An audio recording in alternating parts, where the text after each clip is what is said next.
इकतीस to 35 story create by Shubham Kashyap. Chapter 31। तो चलिए शुरू करते हैं इस न्यू नॉवेल का नया चैप्टर, वो भी बिना किसी देरी किए।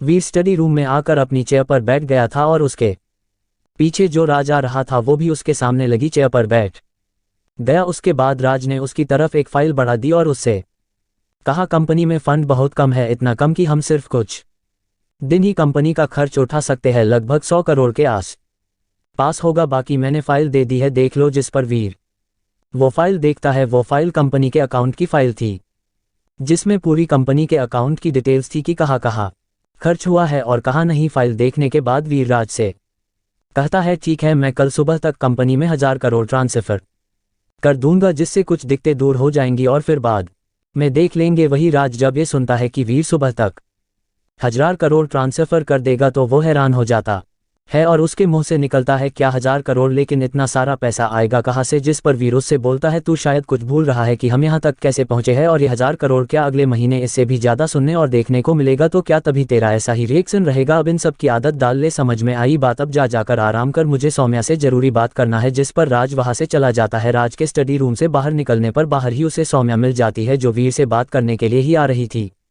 वही राज के जाने के बाद वीर अपने आप से कहता है, चलो अब देखता हूं कि वर्कर्स का क्या हाल है। फिर वीर अपने सिस्टम से उन सभी वर्कर्स की जानकारी निकालने लगता है, जिसमें उसे बहुत टाइम लगता है। तभी स्टडी रूम का डोर ओपन होता है। वो वीर सर ऊपर उठाकर देखता है तो सौम्या खड़ी थी, जिसे देखकर वीर सौम्या से कहता है, आओ सौम्या, मैं तुम्हारा ही इंतजार कर रहा था, अच्छा हुआ तुम आ गई। जिस पर सौम्या उसकी सामने वाली चेयर पर आकर बैठ जाती है। उसके बैठने के बाद वीर सिस्टम से कुछ डॉक्यूमेंट प्रिंट करता है और उसे कलेक्ट करके वीर सौम्या की तरफ बढ़ा देता है और उससे कहता है, ये देख लो, फिर सोचो कल क्या और कैसे करना है। जिस सौम्या वो पेपर्स ले लेती है और उन्हें पढ़ने लगती है।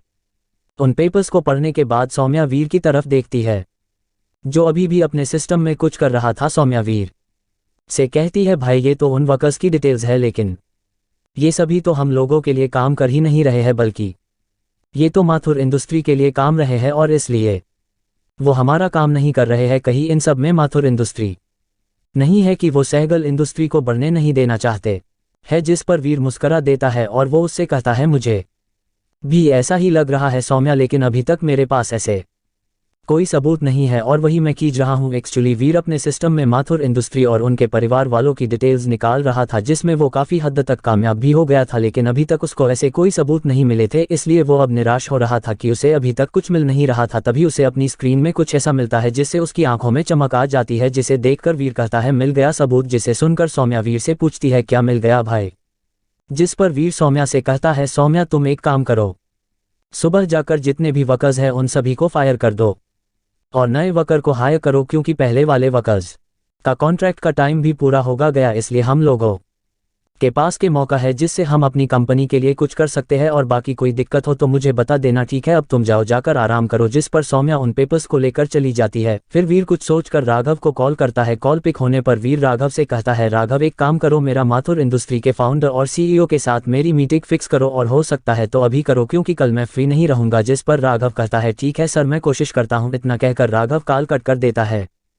कॉल कट होने के बाद वीर और सबूत खोजने लगता है, लेकिन ये माथुर इंडस्ट्री के सीईओ और फाउंडर के खिलाफ नहीं, बल्कि और किसी और के, और वो कौन है ये आप सभी को आगे पता चल ही जाएगा। वीर को बहुत से ऐसे सबूत मिलते हैं जो ये सही साबित कर रहे थे कि कोई जानबूझकर उसकी कंपनी को टारगेट कर रहा है, लेकिन कौन और क्यों वो अभी तो कंपनी ने परफॉर्म भी करना शुरू नहीं किया है, और जब परफॉर्म करना शुरू करेगी तो तब क्या होगा। फिलहाल वीर अभी इसके बारे में सोचना भी नहीं चाहता है, वो अभी इस पर फोकस करना चाहता है कि वो इन सब से बाहर कैसे निकले। करीब 1 घंटे बाद वीर के पास राघव का मैसेज आता है, जिस पर लिखा था कि कुछ ही देर में वो माथुर इंडस्ट्री के साथ मीटिंग के लिए तैयार हो जाए। जिस पर वीर तैयार हो जाता है। कुछ देर बाद वीर ऑनलाइन आ गया था और उसने अपने चेहरे पर मास्क भी लगा लिया था, और दूसरी साइड से माथुर इंडस्ट्री के फाउंडर और सीईओ शैलेंद्र माथुर, जो कि प्रिया माथुर के पिता भी है, वो भी ऑनलाइन आ गए थे। उनके ऑनलाइन के आने के बाद वीर उनसे हेलो कहा, जिस पर शैलेंद्र जी ने भी वीर को रिप्लाई किया और उन्होंने आगे कहा, क्या बात है मिस्टर वी, इतनी रात को मीटिंग रखने का क्या मतलब है। जिस पर वीर उनसे कहता है, देखिए मिस्टर शैलेंद्र जी, मुझे घुमा फिरा के बात करनी पसंद नहीं है। मुझे आपसे बस इतना कहना है कि कोई आपकी कंपनी में गद्दार छिपा है, जो आपकी कंपनी को तो बर्बाद करने में तुला है, लेकिन साथ मैं मेरी भी जो अभी तक सही से परफॉर्म करना शुरू भी नहीं हुई है। मैं आपको सारे सबूत भेज देता हूं, बाकी आप सब देख लीजिए कि उन्होंने ऐसा क्यों किया। फिर वीर सारे सबूत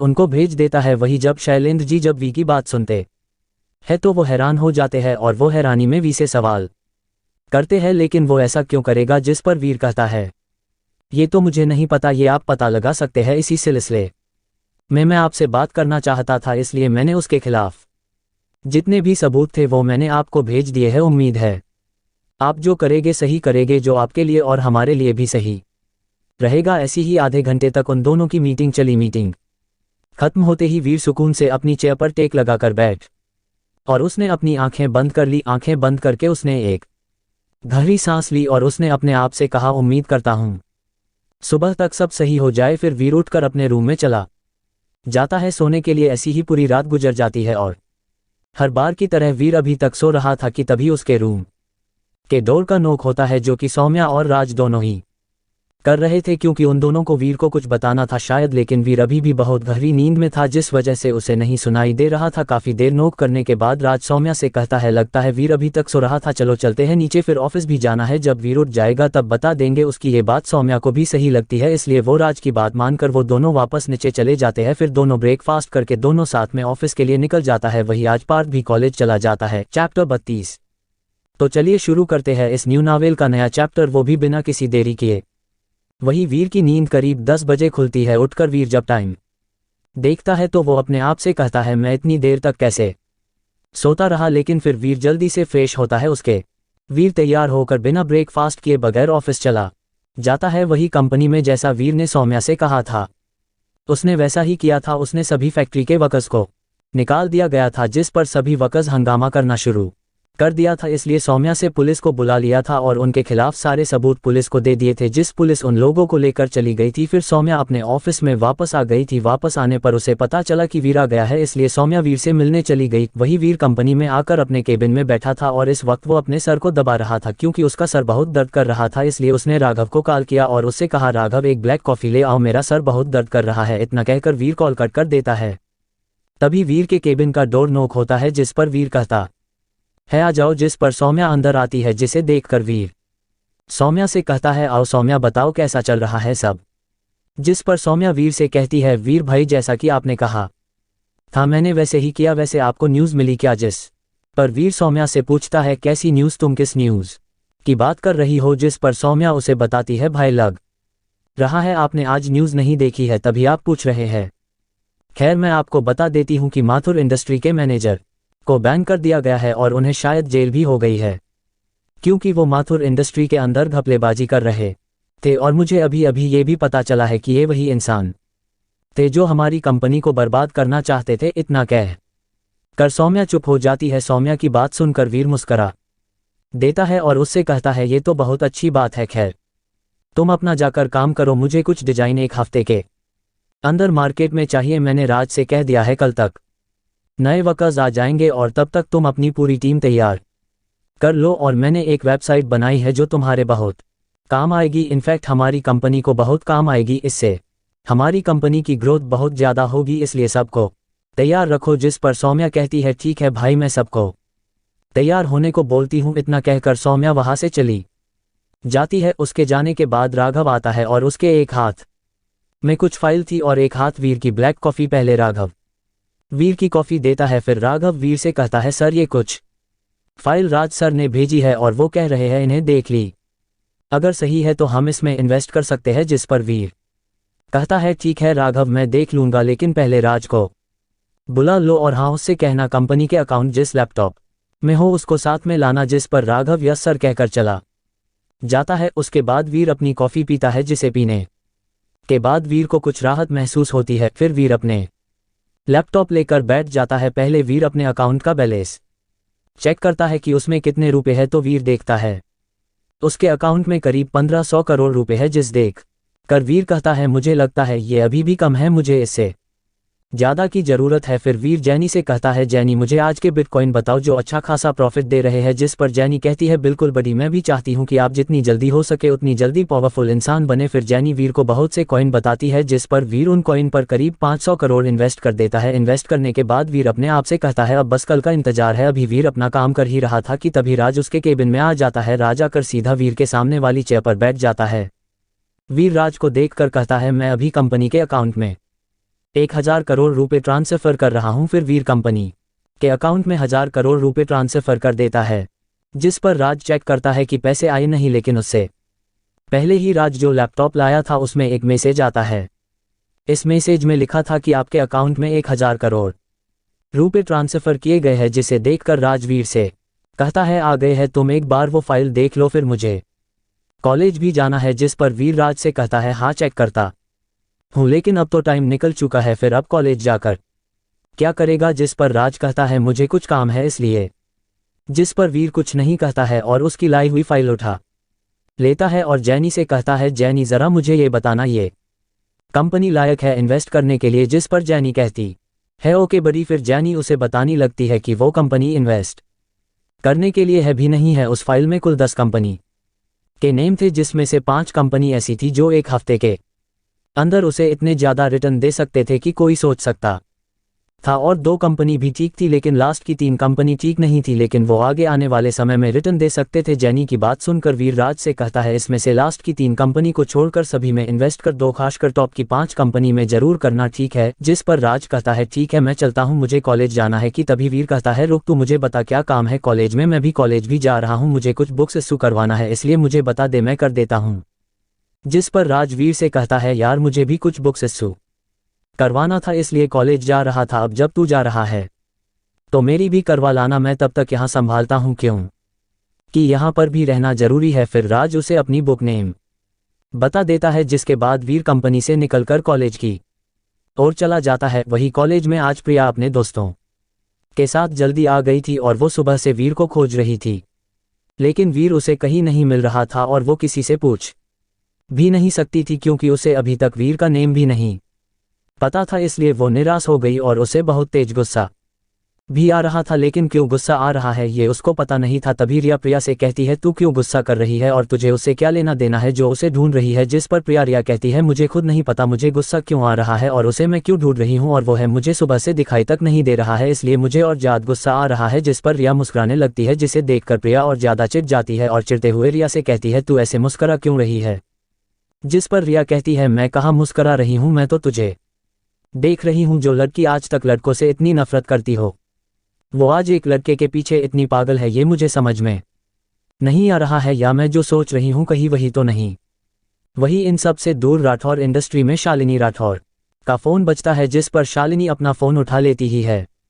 जिस पर उधर से आवाज़ आती है, बॉस प्रिया माथुर वीर को ढूंढ रही है, पता नहीं क्यों, लेकिन वो जैसे हरकतें कर रही है शायद वो वीर से प्यार करने लगी है। जिसे सुनकर शालिनी की पकड़ अपने मोबाइल में कस जाती है और वो कहती है, उस पर नज़र रखो। इतना कहकर शालिनी कॉल कट कर देती है। इसके बाद शालिनी अपनी आंखें बंद कर लेती है, क्योंकि उसे गुस्सा बहुत आ रहा था, इसलिए वो अपने गुस्से को कंट्रोल कर रही थी। तभी शालिनी के लैंडलाइन पर कॉल आती है, जिस पर शालिनी वो कॉल उठा लेती है और कहती है, हाँ बोलो। जिस पर उधर से आवाज़ आती है, बॉस वीर सर है, कह रहे हैं कि वो आपसे मिलना चाहते हैं। चैप्टर 33। तो चलिए शुरू करते हैं इस न्यू नॉवेल का नया चैप्टर, वो भी बिना किसी देरी किए। जिस पर शालिनी थोड़ी चुप हो जाती है और वो सोचने लगती है कि वीर क्यों उससे मिलना चाहता है। फिर कुछ सोचकर शालिनी काया से कहती है, क्या वो कुछ देने के लिए आया है। जिस पर काया कहती है, जी बॉस वो कुछ देने के लिए ही आए हैं। जिस पर शालिनी कहती है, ठीक है उसे अंदर ले आओ। इतना कहकर शालिनी कॉल कट कर देती है और सोचने लगती है कि वीर उसे क्या देने के लिए आया है और क्यों। वही वीर जो अभी तक राठौर कंपनी के रिसेप्शनिस्ट के पास खड़ा था, तभी उसके मोबाइल के रिंग बजी। जिस पर वीर अपना मोबाइल देखता है तो पाता है कि पार्थ उसे कॉल कर रहा है। जिस पर वीर उसका कॉल उठा लेता है और कहता है, हाँ पार्थ कैसे कॉल किया। जिस पर उधर से पार्थ कहता है, यार मैं यहाँ पर कॉलेज के गेट पर खड़ा हूँ और तू कहाँ है, अभी तक आया नहीं। जिस पर वीर कहता है, आ रहा हूँ, बस 10 मिनट और इंतजार कर ली, मैं बस अभी आ रहा हूँ। इतना कहकर वीर कॉल कट कर देता है और वीर जो चीज़ देने आया था यहाँ वो रिसेप्शनिस्ट को देकर उससे कहता है, आप इसको उन तक पहुंचा देना, बाकी वो समझ जाएगी। इतना कहकर वीर वहां से कॉलेज के लिए निकल गया। वीर के जाने के बाद तुरंत काया रिसेप्शनिस्ट के पास आई और उससे पूछा है, यहाँ पर आया हुआ लड़का कहाँ गया। जिस पर वो रिसेप्शनिस्ट काया को जवाब देती है, मैम वो तो चले गए, शायद उन्हें कुछ काम था, लेकिन जाने से पहले ये लेटर दे गए हैं और गए हैं कि उन तक पहुंचा देना, वो समझ जाएंगे। जिस पर काया वो लेटर ले लेती है और वो उससे कहती है ठीक है तुम अपना काम करो, मैं इसे उन तक पहुंचा दूंगी। इतना कहकर काया शालिनी के केबिन की तरफ चली जाती है जो इस कंपनी के टॉप फ्लोर पर बना था। वही वीर शालिनी की कंपनी से बाहर निकलकर सीधा कॉलेज पहुंचा जहाँ पर पार्थ उसका इंतजार कर रहा था। वीर को देखकर पार्थ कहता है कहाँ रह गया था, पता है मैं तुम्हारा आधे घंटे से इंतजार कर रहा था, वो भी इतनी धूप में। जिस पर वीर उससे कहता है अच्छा बाबा ठीक है, गलती हो गई, तू बता मैंने जितनी बुक्स बताई थी वो सारी इस्सू करवा ली है न। जिस पर पार्थ हाँ में सर हिला देता है। तब वीर उससे कहता है ठीक है चल अब बैठ, निकलते हैं अब यहाँ से। जिस पर पार्थ वीर के पीछे बैठ जाता है उसकी बुलेट पर। वही इन दोनों को जाते रिया देख लेती है तो वो भागकर प्रिया के वापस जाती है जो इस वक्त कैंटीन में बैठी थी और किसी सोच में गुम थी। रिया भागकर प्रिया से कहती है, जिस पर प्रिया उससे कहती है तू इतना भागकर क्यों आ रही है। जिस पर रिया हाफते हुए कहती है मैंने उसे और पार्थ को कॉलेज के एंट्रेंस गेट पर देखा अभी अभी। जिस पर प्रिया कंफ्यूज हो जाती है किसे देखा। जिस पर रिया उससे कहती है अरे मेरी माँ जिसे तू कल से ढूंढने में लगी है। जिस पर प्रिया का दिमाग ठनक जाता है और कहती है तूने उसे देखा। जिस पर रिया हाँ में सर हिला देती है। तब प्रिया जल्दी से अपनी जगह से उठकर बाहर भागती है। जिस पर कैंटीन में सभी लोग उसे देखने लगते हैं। वही रिया उससे चिल्लाते हुए कहती है अरे रुक मेरी माँ, वो अब तक तो चला गया होगा। लेकिन प्रिया नहीं रुकती है और जल्दी से कॉलेज के गेट पर पहुंच जाती है, लेकिन उसे वीर कहीं नहीं दिखाई पड़ता है। तो अपनी नजरें घुमाती है तो उसे दूर वीर जाता हुआ दिखाई देता है और उसके पीछे बैठा पार्थ भी, जिसे देखकर प्रिया कहती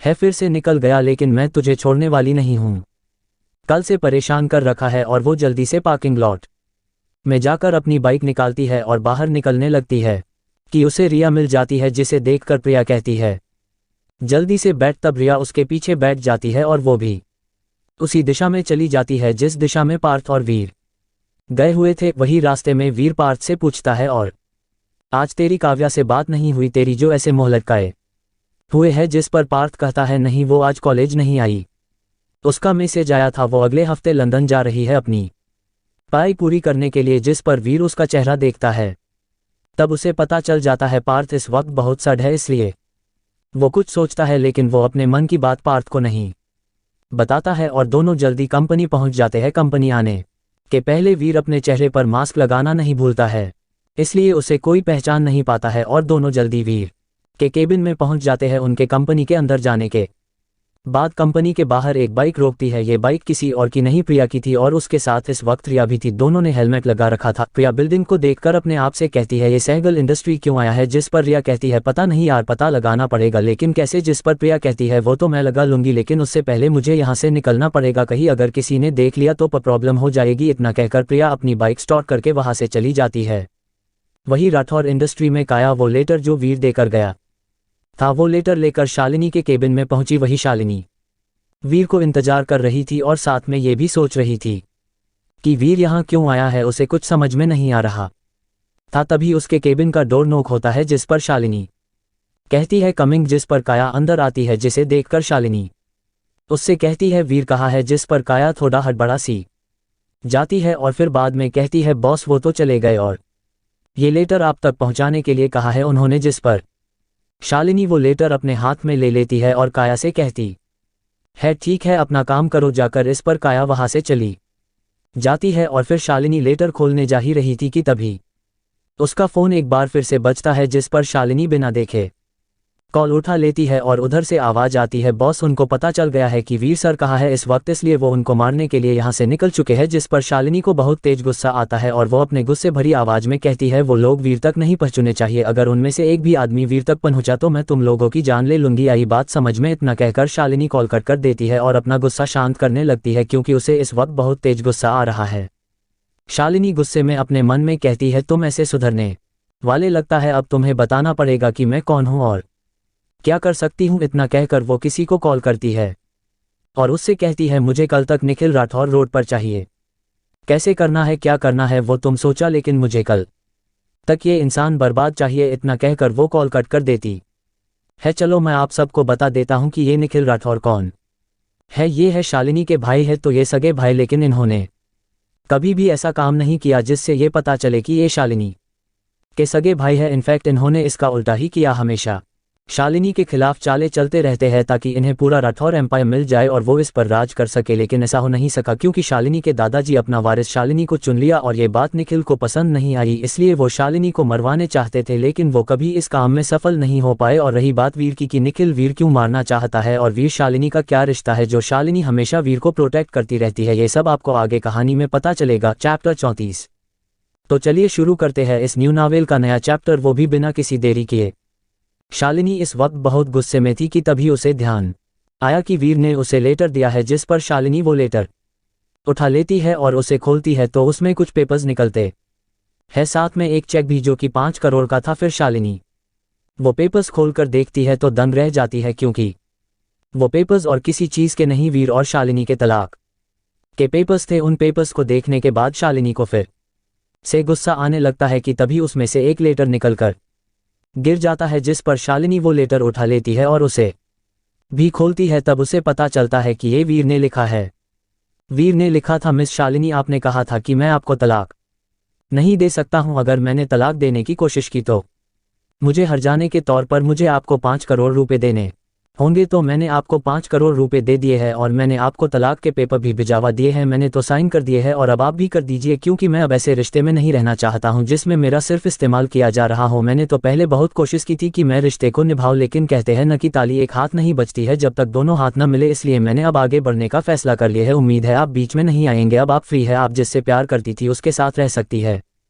ये सब पढ़कर शालिनी का दिमाग चकरा जाता है और वो सोचने पर मजबूर हो जाती है कि क्या वीर को पता था मैं किससे प्यार करती थी, लेकिन उसके पास इसका कोई जवाब नहीं था। आज शालिनी को बहुत गुस्सा आ रहा था, खासकर अपने ऊपर, क्यों कि वो सिर्फ एक चीज़ के पीछे भागती रही, वो थी उसका प्यार वीर सिंघानिया जो कि मर चुका है। लेकिन अभी ये चीज़ शालिनी को नहीं पता है कि वीर असल में जिंदा है और वो मर चुका है जिससे उसकी शादी हुई थी। वहीं दूसरी तरफ वीर अपने कंपनी पहुंच गए था, लेकिन पार्थ उसके साथ नहीं था क्यों कि वो पूरी कंपनी घूमने के लिए निकल गया था। वीर अपने केबिन में जाकर आराम से बैठ गया था, फिर कुछ सोचकर वो राज को बुलाता है, राज मेरे केबिन में आओ कुछ देर। राज वीर के केबिन आता है और वीर से पूछता है, हाँ बोल किस लिए बुलाया है, जिस पर वीर कहता है, मुझे ये पूछना था कि तुमने इन्वेस्ट कर दिया जो कंपनी मैंने बताई थी उसमें, जिस पर राज कहता है, हाँ अभी वही कर रहा था, मैंने अभी 2 कंपनी में इन्वेस्ट कर दिया है, करीब 200 करोड़। तब वीर कहता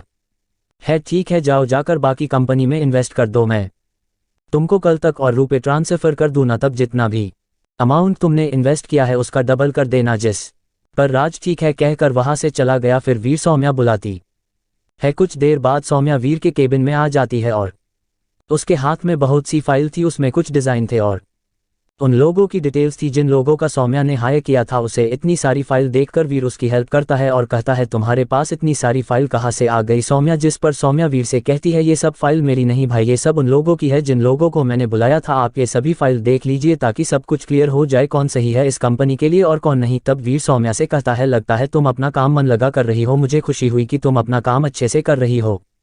फिर वीर आगे कहता है, ठीक मैं ये फाइल ये चेक कर लूँगा, लेकिन पहले ये बताओ तुम्हारी तैयारी कैसी चल रही है और तुमको वेबसाइट कैसी लगी। जिस पर सौम्या कहती है, भाई तैयारी पूरी हो चुकी है, यहाँ तक वर्कर्स भी तैयार है, बस हमें डिज़ाइन फाइनल करने हैं। और रही बात वेबसाइट, ठीक है लेकिन मुझे लगता है कि उसमें अभी भी कुछ कमी है, जैसे उसमें रिटर्न पॉलिसी नहीं है, अगर कस्टमर को हमारे प्रोडक्ट पसंद नहीं आते हैं तो फिर वो वापस नहीं कर सकते हैं, इसलिए मेरे ख्याल से ये फीचर भी होना चाहिए और साथ में तुरंत रिफंड का भी फीचर होने चाहिए। ऐसी बहुत सी बातें वीर को बताती है, जिसे सुनकर वीर सौम्या से कहता है, ठीक है सौम्या मैं आज तक ये सभी काम कर दूंगा, लेकिन उससे पहले मैं तुम्हारे लाई हुई फाइल देख लूँ। फिर वीर सौम्या की लाई हुई फाइल देखने लगता है जिसमें जैनी उसकी बहुत मदद करती है।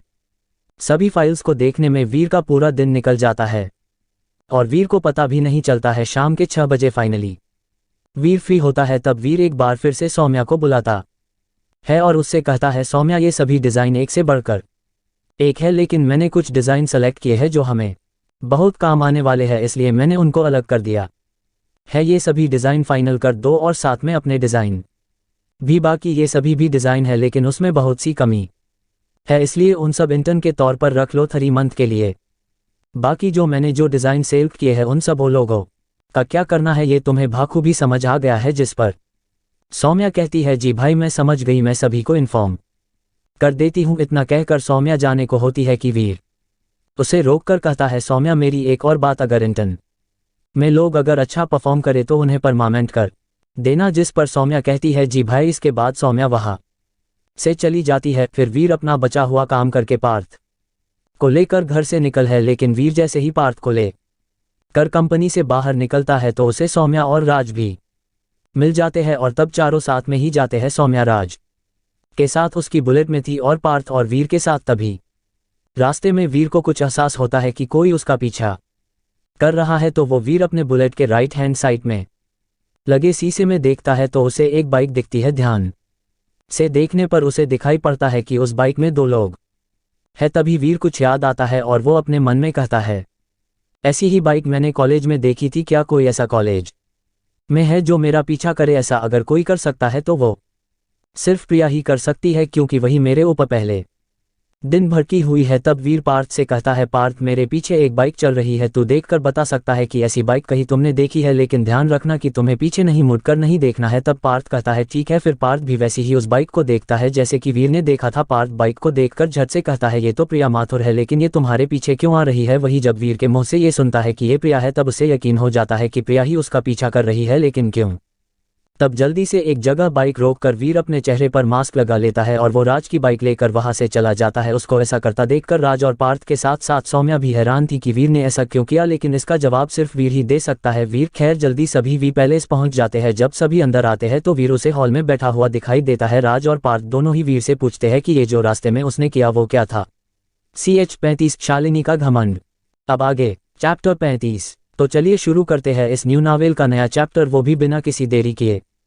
राज और पार्थ के पूछने पर वीर उन्हें बताता है कि कैसे प्रिया पहले दिन ही उससे बात करना चाहती थी, लेकिन जब मैंने उसे कोई रिएक्शन नहीं दिया तब से वो मेरे पीछे ही पड़ गई है। तो मैं क्या करूं? और मैं उसका कुछ कर भी नहीं सकता, क्योंकि माथुर इंडस्ट्री हमारे लिए बहुत ज़रूरी है, खासकर इस महीने तो बहुत। जब तक मैं वो सिस्टम बेच नहीं देता है किसी को तब तक मैं उनका कुछ नहीं कर सकता, वरना मैं इसका भी नंदिनी कपूर जैसा हाल करता है। तब राज उससे कहता है अच्छा ठीक है, तुम अपना गुस्सा शांत करो, हो सके तो उसे नज़रअंदाज ही करना है। जिस पर वीर हाँ में अपना सर हिला देता है और उससे कहता है मैं अपने कमरे में जा रहा हूँ, तब तक तुम लोग भी फ्रेश हो जाओ। इतना कहकर वीर अपने कमरे में चला जाता है फ्रेश होने के लिए।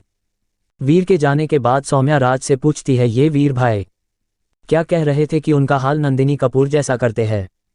मतलब मैं कुछ समझी नहीं। तब राज सौम्या से कहता है ये कहानी बहुत लंबी, रात को छत पर मिलकर बताता हूँ, मैं भी जाता हूँ फ्रेश होने के लिए। लेकिन सौम्या के मन में नंदिनी कपूर के जानने में बहुत दिलचस्पी बढ़ गई थी, इसलिए वो उससे पूछना चाहती थी लेकिन मुझे अभी बताओ, मुझे अभी जानना है। तब राज जाते जाते हुए कहता है ठीक है, गूगल पर सर्च कर लो, बाकी का रात में मैं बता दूंगा। राज की बात सुनकर सौम्या जल्दी से अपने कमरे में जाती है जहां पर उसकी माँ आराम कर रही थी, उनसे पूरे दिन का हालचाल पूछती है। फिर सौम्या भी फ्रेश होने चली जाती है। फ्रेश होने के बाद सौम्या गूगल पर नंदिनी कपूर के बारे में सर्च करती है। तब उसे पता चलता है कि वीर क्या कहने की कोशिश कर रहा था।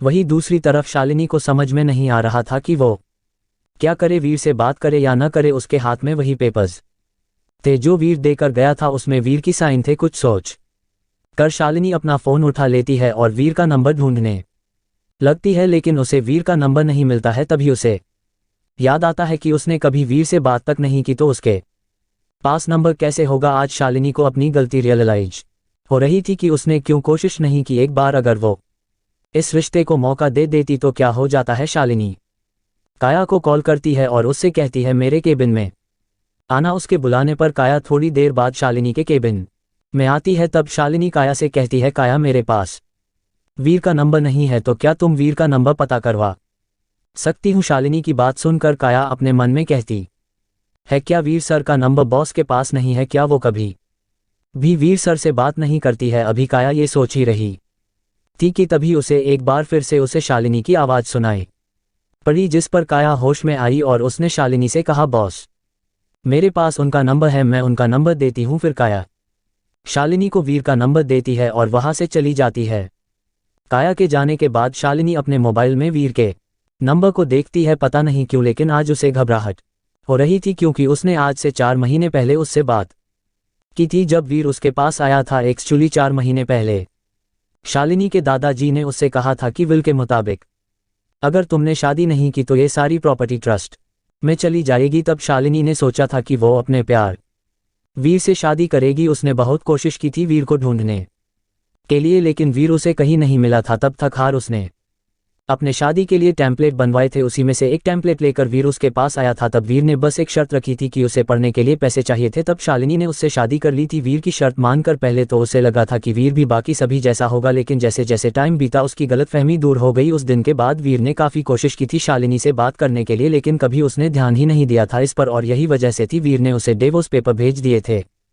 शालिनी होश में आई और उसने थक हार कर वीर का नंबर डायल ही कर दिया और अपने कान में लगा लिया। बेल जा रही थी, एक बार, दो बार, तीन बार ऐसे ही बेल बजती रही, लेकिन कॉल नहीं उठा। तब शालिनी ने वीर को फिर से कॉल किया, लेकिन इस बार भी यही हाल था। ऐसे ही जाने कितनी बार शालिनी ने वीर को कॉल किया, लेकिन हर बार यही हाल था कि वीर उसका कॉल उठा नहीं रहा था। वही वी पैलेस में इस वक्त वीर अपने कमरे में था और इस वक्त उसके हाथ उसका मोबाइल था और वो एक तक अपने मोबाइल को ही देख रहा था। वीर अपने मोबाइल को देखकर कहता है, अब नहीं मिस शालिनी राठौर, अब नहीं, बस अब बहुत हुआ और बहुत, तुमने मुझे बेवकूफ़ बना लिया, लेकिन अब मैं तुम्हारी बातों में नहीं आऊँगा, बिल्कुल भी नहीं। इतना कहकर वो शालिनी का नंबर ब्लॉक कर देता है और अपना फ़ोन वहीं पर रख कर नीचे चला जाता है डिनर करने के लिए। वही शालिनी इस बार जब वीर को कॉल करती है तो उसे वीर को फ़ोन स्विच ऑफ बताने लगता है, जिस पर शालिनी अपना मोबाइल वहीं पर पटक देती है गुस्से में, जिस पर उसका मोबाइल उसका चूर चूर हो जाता है। और शालिनी गुस्से में कहती है, तुमने मेरा फ़ोन नहीं उठाया, तुमने मुझे इग्नोर किया, इसका खामियाजा तुम्हें भुगतना पड़ेगा वीर। इतना कहकर वो किसी को कॉल करती है और उससे कहती है, वीर को कॉलेज से बाहर निकलवा दो, मैं भी देखती हूँ कि कैसे वो अपनी पढ़ाई पूरी करता है। इतना कहकर वो कॉल कट कर देती है।